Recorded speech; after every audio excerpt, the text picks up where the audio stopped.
we're recording. You guys, welcome to our team call. It's the first team call of December, and I'm really, really pumped for you guys to hear from Kinslee.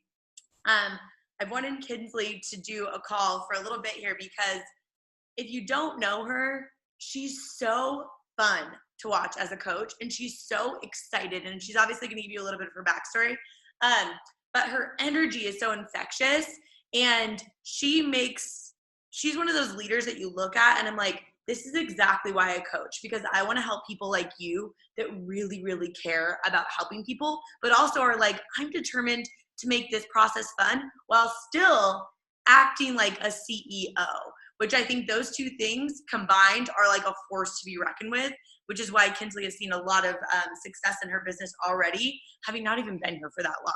So I'm not going to do all the things. Kinslee, I'll let you do your thing, girl, and I'm going to turn the time over to you.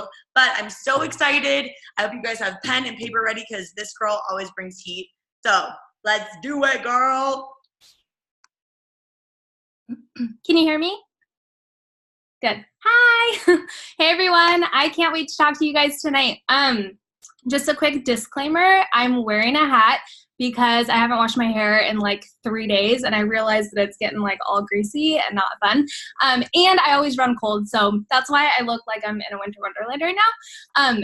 Also, the other day, I just thought this was really funny. I noticed that I've been wearing hats like all the time, and someone actually messaged me on Instagram the other day and was like, hey, do you sell hats by chance? Like, can I buy a hat from you? And I was like, no, I don't. And they were like, oh, you probably should. And then I was like, okay, I need to stop wearing so many hats because this is becoming a thing.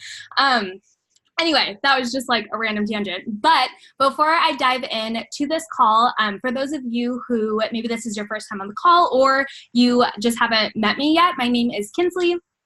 I've been coaching since March of 2017, so not quite 2 years yet. And just for a quick backstory on me, when I first signed up as a discount coach, I haven't told this part of my story on this call before, but I actually quit a week later because I thought that I couldn't afford the shakes. I was a broke teacher, and I definitely didn't believe that being an actual coach was something that I wanted to do at that point. So it wasn't until the shakes actually ran out, so after a couple weeks of drinking the shakes, that I realized like they had done so much for me already. I suffer from IBS, and I was having just some serious digestion issues for years, but it was getting really bad. And so the shakes had already helped my stomach so much that I was thinking, oh my gosh, I need to get more of these shakes, but how can I like get them cheaper? So I was actually going into it thinking that I was going to ask my sister Elisa if she could just like order me more shakes through her account. And that exact same day, like this is not a coincidence, I don't think, the exact same day that I was like, oh, I need to talk to Elisa about getting more shakes because I need them, she ended up bawling in my bedroom, asking me to give the coaching opportunity a real shot because she knew that it could be something for me. I had zero belief in myself as a coach at first. I didn't feel qualified to be a coach or the leader of a team at all, but I just had this gut feeling that this could be something for me. I made the commitment to myself to go all in for 4 years, the time that it took me to get my undergrad degree, and I would see where it took me because I knew that I would learn through this experience, right? Like this is something that was so new to me, and how crazy that unlike a 4-year degree, right, I wasn't going to have to pay for that knowledge and that experience, but I might actually make a little bit of side income along the way. So I thought, worst case, my stomach would feel better and continue to improve. I would gain some better habits and start working out again consistently because I hadn't done that since playing soccer in college and having that team aspect. And I figured I could probably help a couple friends and family members become healthier too. So at that point, I wasn't even entertaining the idea of leaving teaching. I straight up told my sister that I would never be able to lead a team or that I would never want to lead a team or speak publicly. Like I legit said, I will never speak on a call or anything like that. I told her I didn't have the entrepreneur bone. That was something that she was good at. I was meant to be a teacher, and I continued telling myself this story for about the first year of my business. Kind of funny that now I'm sitting here talking to you guys about leadership and being the CEO of your business, right?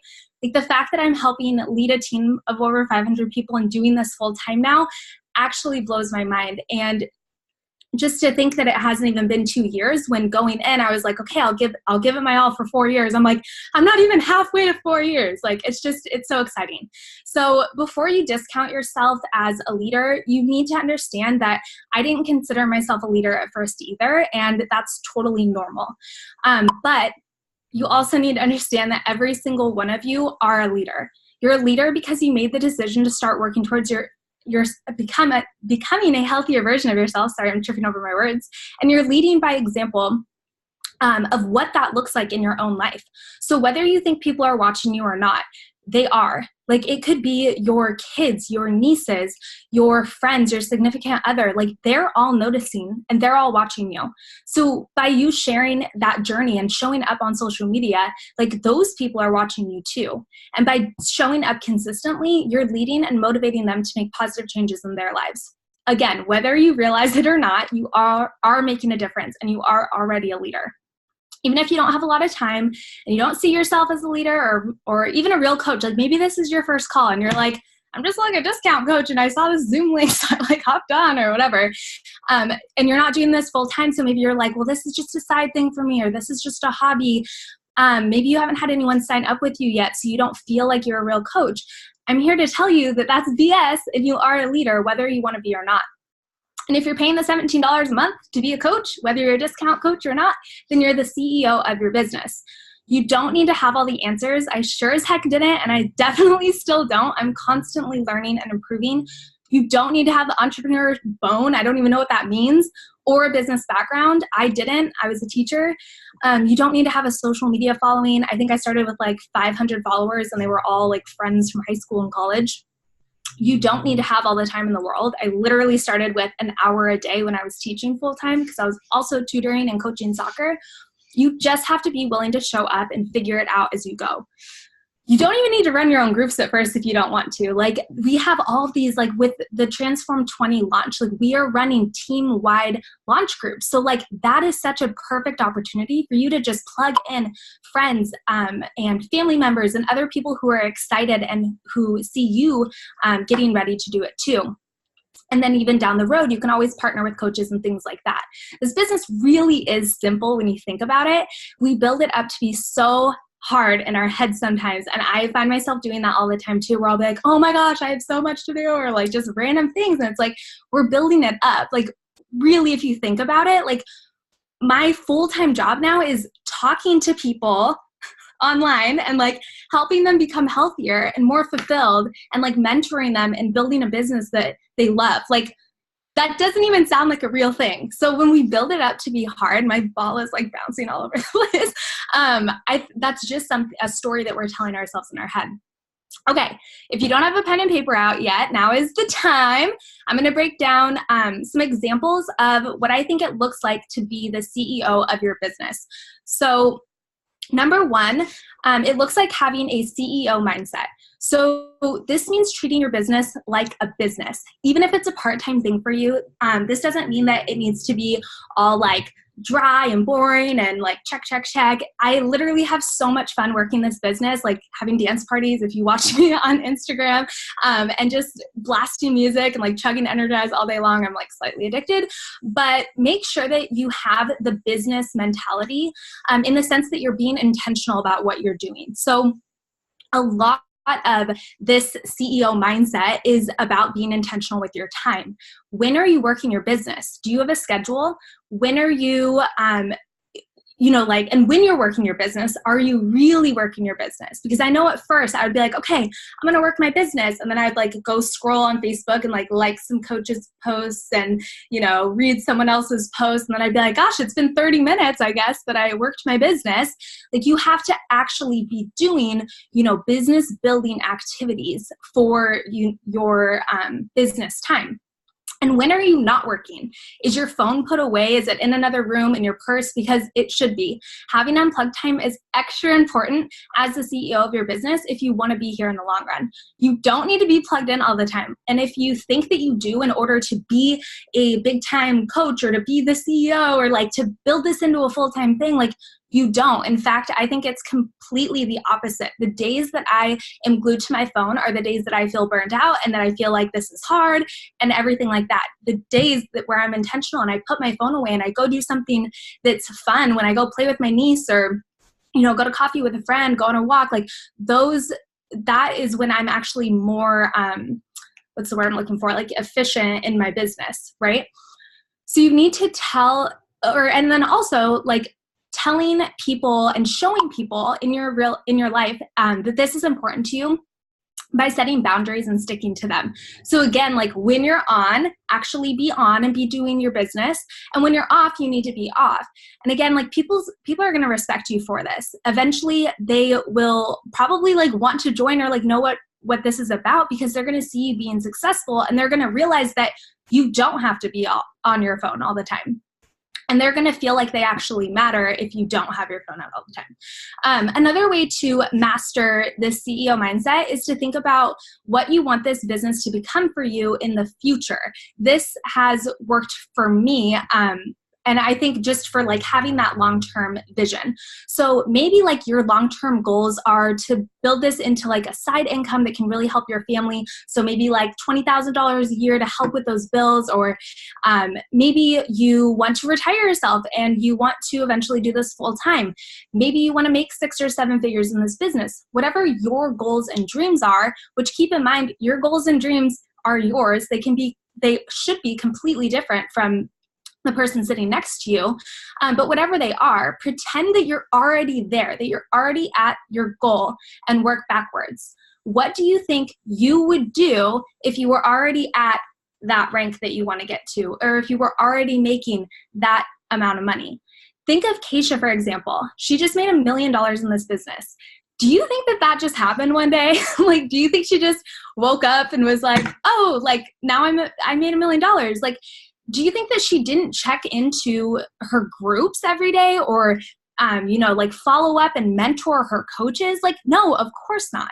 She's been showing up and she's been treating this like a business and having fun since day one. And that's why she's seen such massive success.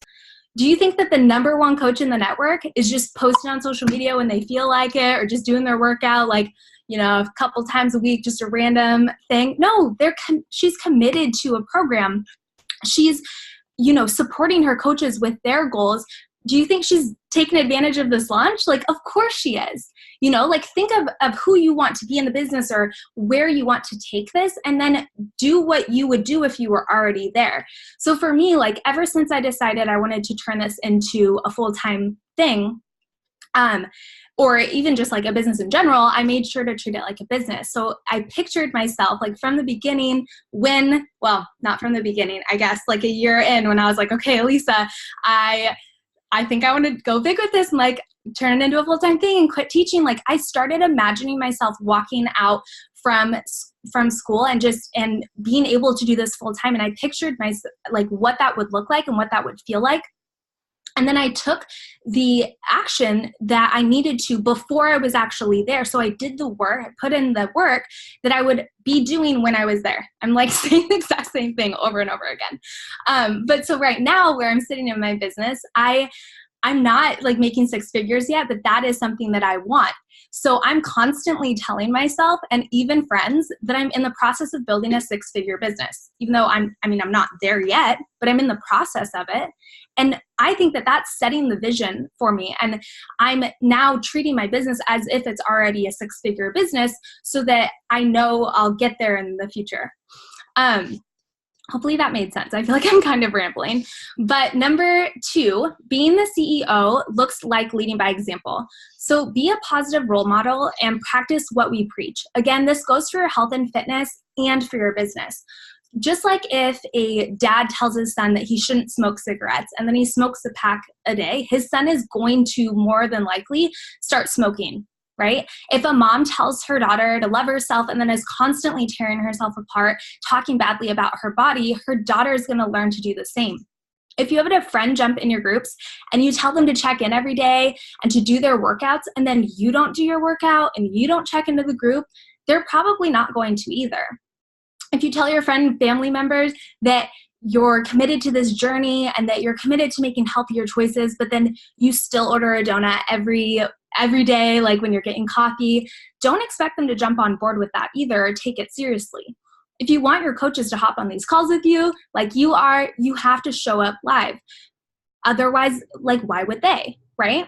If you're not doing the business vitals or hitting SC, don't expect your team to. Like, all of these things, right? I could list like a million examples, but what you do, again, people are watching and you're setting the example, and you can't expect people to do things that you're not committed to doing as well.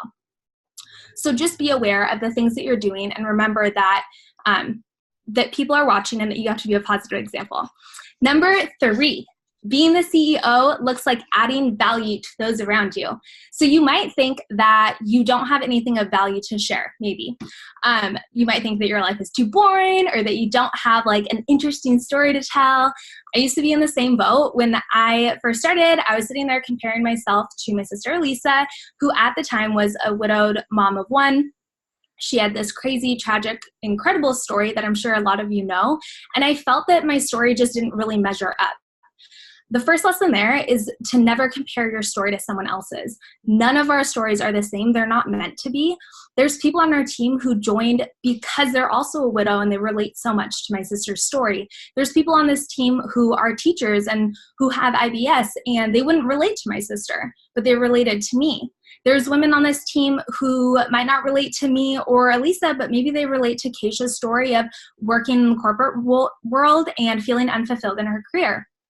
There's people on our team and out there in the world that you have yet to meet that wouldn't relate to any of the 3 examples that I just mentioned, but they would relate to you and your unique struggles. We all have struggles and pain points and obstacles that we're going through, big and small. We have the opportunity to pay this gift forward and the responsibility to pay this forward and help others overcome those same obstacles and struggles by sharing our journey. Like, how powerful is that when you actually think about it, right? Like, we get to overcome these things. We have the tools. Of course, it's our responsibility after getting through that to help others do it too, right? Like, I can't sit here and be like, yeah, my IBS is great. I'm just going to like sit on that and not help anyone else who's struggling, you know? Number 4, being the CEO is using the tools and resources that we have. I know you've heard this over and over again. I know Keisha's said it a million times, but it's so true. It's never going to be a lack of resources, but a lack of resourcefulness. We are all so lucky to be a part of such an amazing company and such an amazing team with so many resources and trainings at our fingertips. So remember to be resourceful. Look at the files tab of the Facebook groups, look in the albums, look on YouTube for trainings. Like, I remember at the beginning of my business, and even now, sometimes for personal development or for professional development, I will, watch other coaches in the network and just see what they're up to and learn from them. Take advantage of the tools that Beachbody is giving us and make them your own. So for example, again, using Transform 20 and this momentum that's been created, use that to your advantage. Use that to propel you forward. And think about it, like, if you feel excited for this program, if you're excited to do it with everyone, then share that excitement. Like, it's so much more fun too when you bring in other people to do it with us. Number 5. Being the CEO looks like being an influencer. Again, you might not consider yourself an influencer. I know that word feels weird to me, and I didn't for a long time either. I was like, I'm not like a social media influencer. I don't know why I have a stigma against that, but all that really means is that you're helping people think differently. That's what influencing means. So don't let objections slide. Combat them because you care about helping that person. Phrase it in a way of, like, if you think about it this way. I know I think about it from when I was a teacher and I would explain something to a kid and they'd be like, I don't get it. I'm like, oh, well, let me reframe that and phrase it this way, right? That's all an objection is them just not fully understanding the value. And that's an opportunity for us to dive in deeper and help them understand. Challenge others to push themselves and grow. For your challengers, this looks like pushing them to stay consistent and to show up for themselves.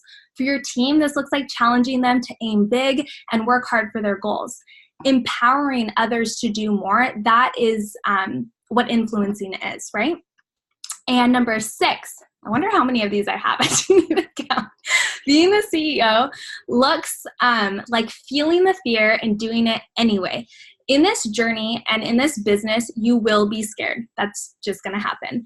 The first time I posted on social media about coaching or about having IBS, even just like starting this whole thing in general, I almost pooped my pants and then I almost deleted it. I like threw my phone across the room, but then I picked it up again and called Lisa and was like, what do I do? But I posted it anyway. That's the important thing. And I kept posting from that day forward. The first video that I made in my first challenge group that I ran took me about 12 tries. I was sitting on my floor in my house in Seattle and I was like gonna cry because I was like, I don't know how to make a video. Like I was not used to talking to a camera.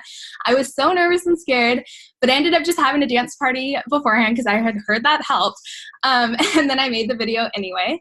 The first time I did a team call, as you guys remember, I don't remember exactly when that was, but I ended up chugging wine and Energize and water because I didn't know which one I should have, just to calm my nerves. I ended up having to pee like the entire time, but I did the call and I felt so amazing afterwards for doing it. So do the things that scare you because those are what's going to have the greatest reward for you. Feel the fear and do it anyway. Afterwards, it's seriously going to feel so dang liberating. Like the first time I talked about IBS publicly, I was scared. And then afterwards I was like, this is awesome. I can just like talk about IBS to anyone because it's out there. Like everyone knows I can just talk about poop. Such a weird thing to like, but it's me. So remember, the most successful people like are the ones who are doing the things that most people won't. They're just doing more things that scare everyone. And they're the ones that are showing up even when it's outside their comfort zone and they don't want to. Number 7, being a CEO is remembering that you are good enough. I love this quote by Brene Brown from one of her amazing books. I've read like 5 of them. In it, she says, I am a recovering perfectionist and an aspiring good enoughist. And I love that, especially since I suffer from perfectionism as well. Don't try to be the perfect coach or the perfect anything for that matter.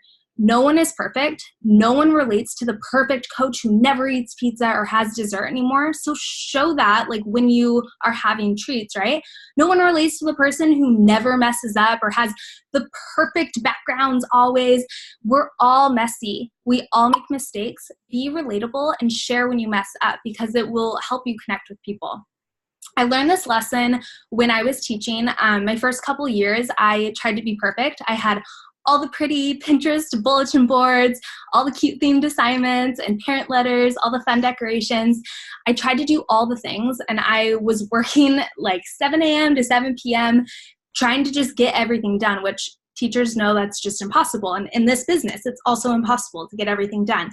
Halfway through the year, I was burnt out. I was crying in my closet at school at least twice a week. And it was because I was doing too much. My 3rd year of teaching, I took a different approach, and it was actually after I had started coaching. I realized that I didn't have time to waste, trying to be perfect. I needed to be okay with being good enough, which meant that I might not have all the perfect bulletin boards and my classroom might not be spotless every morning because I tried to force myself to leave at a certain time. But I was going to pour my heart into my students and into my challengers and coaches, and I was going to commit to being good enough, and that was going to be good enough. And I believe that year, my students learned the most because number 1, I was taking care of myself first through working out, through eating healthy, through doing personal development through this business. Those are the 3 pillars of the vital behaviors of this business as a coach, just taking care of your mind and your body. And number 2, I was teaching with my heart instead of my head. I wasn't wasting energy on the wrong things anymore. I wasn't trying to be perfect in my classroom, and I wasn't trying to be perfect in my business.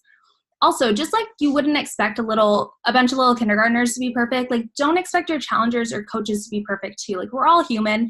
You can't waste your energy in trying to be perfect or expecting others to be perfect either. You are good enough. You can't hold yourself to those standards, and don't blame yourself when things go wrong either. Give yourself grace and move forward. Which brings me to number 8. Being the CEO is failing forward. So we're all gonna, at some point, word vomit all over someone who's interested in the group. I'm pretty sure the first time that another teacher asked me about the groups, I was like so stoked. And I sent her like 12 paragraphs and the link to sign up all in one email. Like I was like, hey, heard you're interested. Here's all the things. Sign up, join me. And she like ghosted me. And then at school was like, what did you send me? That so much? But like, I'm still here. It's okay. We're all going to run a challenge group at some point that blows. Like my first challenge group literally sucked. Shout out to all of you that were in it and are still here. But we're all going to have a challenger, that won't show up, that doesn't get the results that they want because they didn't put in the effort. That's not your fault. Like it happens to all of us. At some point, we're all going to have coaches on our team that quit. Again, not your fault. And also like we all fail constantly every single day. The only difference between people who succeed in this business and the ones who truly fail are the ones who fail and then quit. I know that anyone who is more successful than me in this business, again, which is a lot of people, I know that they've just failed more times than me and they've continued to show up. So transitioning a little bit to the technical side of things, hopefully this call doesn't get too long, but kind of in terms of like what's showing up as a CEO in your business and as a leader, what that looks like when helping your challengers and your coaches. And so just remember that you do have to do what works and feels good for you. Like make this business your own and have fun with it. So if you try something, like if you try a tracker sheet on Google Street, because that's what people are using, and you really don't like it, like don't keep doing it. Find a different tracking system. Some people still track, with pen and paper, and that works for them. We're literally working to become better humans every day. So think about that too, and like helping others do the same. So use that that mindset too, and that gift to empower you, and just be grateful for what this has given you. Again, if you don't have your notes out yet and a pen, definitely get it out now, because this is going to be some hopefully tangible things that you can take away and like actually implement in your business tonight. So as the coach, you know that we have two parts of our business. One part of our business is helping our challengers get the results in their health and fitness. And one part is helping the coaches on our team run businesses of their own. Luckily for us, we aren't doing this alone. We have each other and this community to lean on for both sides of your business. As a CEO of your business, or as a CEO of your business, this is how I help my challengers. Number one, when they sign up, I send them a message always with info about the group, with the date, the BOD information, shake recipe, etc. Number two, I always shout them out on my story to show my excitement, which helps them get excited too. I think that one's really important because it's also a marketing strategy, because people see that you're like signing people up and that they're joining, but it also just like helps them feel valued because they're getting shouted out and they're feeling excited. Number three, when I open the group, I always add them in and then send them a message letting them know that I added them in. Number four, this one's really, really important. I show up in the groups. So I post my check-ins every day. I share my resources and recipes and videos to help people who are struggling, etc. And I check in weekly behind the scenes with my challengers to see how they're feeling, just with a quick email or something like that, to see if there's anything I can help them with.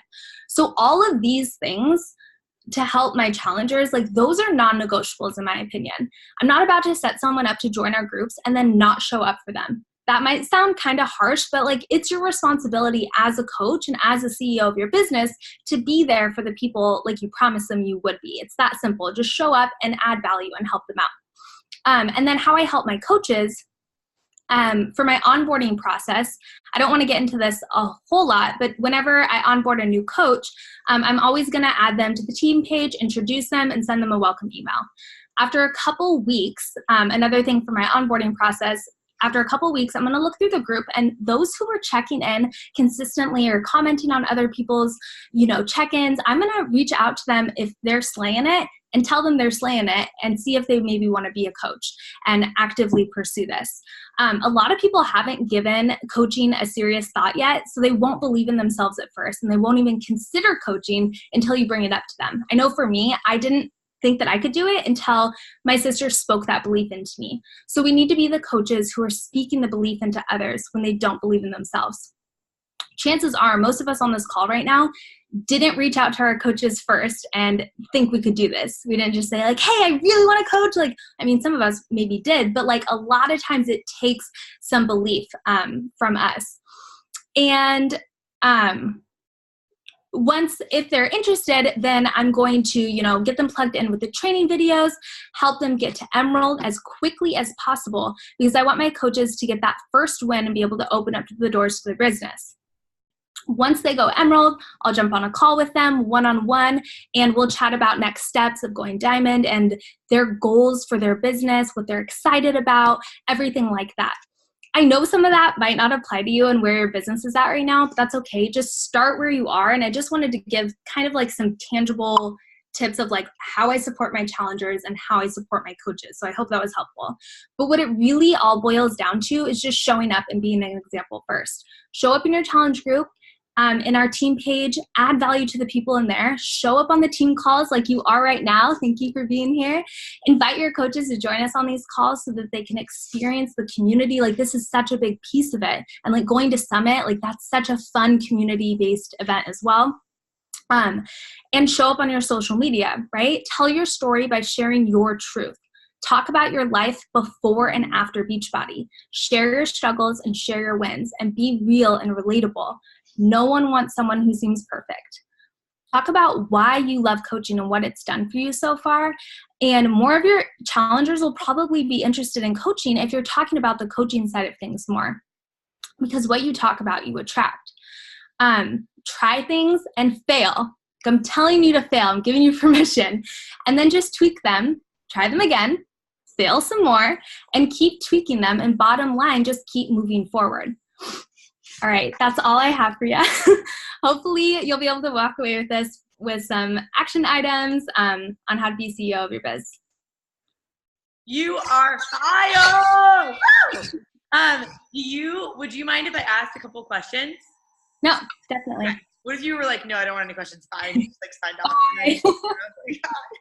off.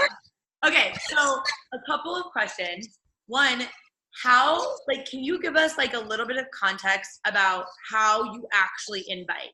So like a brand new coach, so I'm gonna ask it in two ways. One, brand new coach is like, Kinslee, you're so cute, I wanna do this, like you're making me excited. What do I do? That's one part. The second part is, I feel like I'm inviting, I feel like I'm talking to people, but like, what would you say I might be doing wrong, right? Or might not be giving me the result that I want to get? Can you talk to a little bit of both of those, I guess? Yeah. So I think for inviting, it kind of depends where you're at in your business. So like when I first started, I was, again, like I was showing up consistently on my social media. That's creating the know, like, trust factor. People have to get to know us, to like us, to then trust us, right? So I think that's really important. And establishing those relationships by reaching out and commenting on people's stories. That's a really good way to like start a conversation, commenting on their posts, but always like making sure to message them behind the scenes. We call that hey girling a lot. And then just inviting them and saying, you know, like,